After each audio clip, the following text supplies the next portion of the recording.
کرو ایک دفعہ نبی پاک صلی اللہ علیہ وآلہ وسلم نے صحابہ اکرام سے فرمایا لا الہ الا انت سبحانک انی کنت من الظالمین۔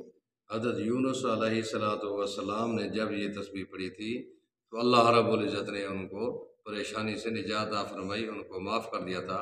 ایک صحابی رضی اللہ تعالیٰ عنہ بیٹھے تھے، انہوں نے کہا یا آقا یہ سب کے لیے یا صرف یونس علیہ السلام کے لیے ہے؟ تو پیارے محبوب پاک صلی اللہ علیہ وسلم نے فرمایا میرے بھائیوں کہ اللہ رب العزت نے قرآن پاک میں نہیں فرمایا وَنَجَّيْنَاهُمْ مِنَ الْغَمِّ وَنَجَّيْنَاهُمْ مِنَ الْغَمِّ، اللہ رب العزت نے یونس علیہ السلام کے غم کو نجات ختم فرمایا۔ وَكَذَلِكَ نُنْجِي الْمُؤْمِنِينَ، اور قیامت تک آنے والے جو لوگ تسبیح کو پڑھیں گے اللہ رب العزت ان کو بھی پریشانیاں ختم فرما دیں گے۔ میرے دوستو یہ تسبیح بہت مختصر ہے، اس کو کثرت سے پڑھنے سے اللہ رب العزت غم اور پریشانی سے چھٹکارا عطا فرماتی ہیں۔ لا الہ الا انت سبحانک انی کنت من الظالمین۔